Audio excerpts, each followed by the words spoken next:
Well, hello civilians. Welcome back to our channel. And today we will be talking about the art of overpromising and underdelivering. So let's begin.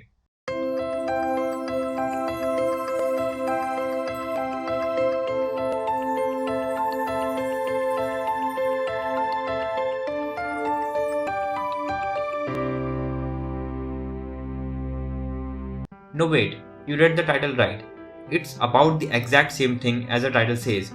We live in a world where we are constantly bombarded with advertisements, and not every ad is good, or we should say that most of them aren't good. Now, we aren't marketing gurus, so it's just our personal opinion, and you're totally free to disagree with us. But what really disappoints us is the promise that they make or show. What kind of promise, you might ask? Well, they are selling you their product and they are telling you that it will do a certain thing. But tell me honestly, how many times did you really get what they promised? They promised you that by using that toothpaste, your teeth can become as white as a pearl and will shine as bright as floodlights. But did that ever happen to you? Now we can bet our kidneys on it that it never ever happened to you or any other person. It's not surprising that they can't deliver what they show, but it's even more surprising to us that people still buy from them even after the products or services fail to deliver what they are showing. As we all can see that it's a clear case of over-promising and under-delivering. But that is not the only case. We all see and we all ignore, and in the meantime they keep the money rolling in with poor products. It means that we kind of expect these over-promising ads, and when we see one, we know that we are definitely not gonna get the exact thing when we buy it. But what about the brands that actually show the real thing that their products can deliver? Sadly, we treat them the same way because there is generally one genuine ad per 10 average ads. But inside us, we all know that these ads are over-promising. So why aren't we reacting against it? Maybe because we have developed a resistance against it like an antibiotic. But deep within us, we don't trust them much. It becomes clear by this fact that 69% of consumers in the US do not trust advertisements. I'm not that much of an accomplished copywriter, but I do have knowledge of how good an advertisement looks like. And when I look at today's advertisements, well, I can give them full marks for their creativity. But other than that, they are utter shit. Tell me honestly, how many ads made you search for your wallet and made you say that, shut up and take my money? Now we will be talking about how companies are getting affected by this phenomena. Now nearly 50% of the consumers in the US say that the brands don't meet their expectation. It's not all. Almost two-thirds of the buyers surveyed could not even recall the last time a brand exceeded their expectations. But a staggering 87% of marketers believe that they deliver an engaging customer experience. Now you see the entire picture. It's not a few companies that are losing customers' trust due to overpromising, but almost half of them are doing so.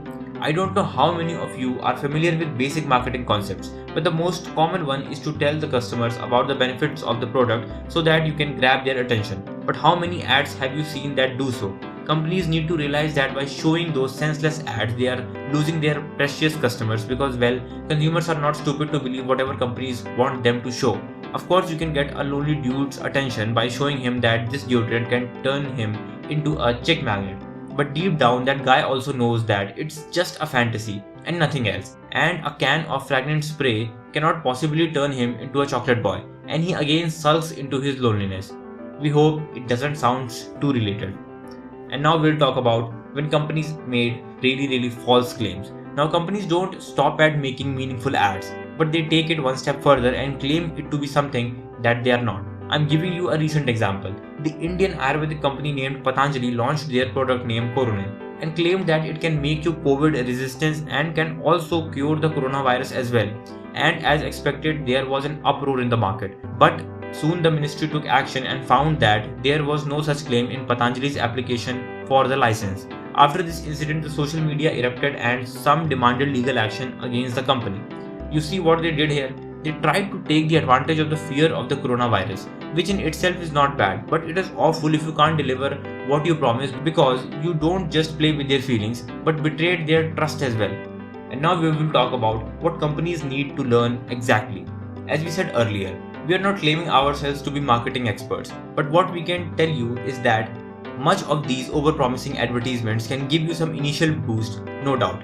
But you need to face a fact that the customers are not dumb or brainless zombies. Although we know that 7% of Americans still believe that chocolate milk comes from brown cows. Now that's a fact. Consumers want to know what they are getting, and as consumers they have the complete right to know that. Surely you can use a hook to get their attention, but don't turn the whole ad into a giant hook for God's sake. If companies really want to win in the long run, they need to be completely transparent with the consumers because trust is a two-man's game. And if you give consumers a reason to trust them, then we can guarantee you that they will never betray that trust. We know this sounds a bit cheesy, but if companies really want to stand out in the noisy market, then they need to be authentic, or else it won't be too late until the customers will say enough is enough. Now, we would love to know about the similar experiences of over-promising products you had. So please tell us in the comments below. We would love to read them. Well, that was it for today's CiBillions. If you liked our content, then please like, comment, share and subscribe. Your likes motivate us to make more content just for you. And do follow us on Instagram. Our community of like-minded people is growing bigger day by day. So, thanks for being with us until the end, and we'll see you in the next one. Thank you.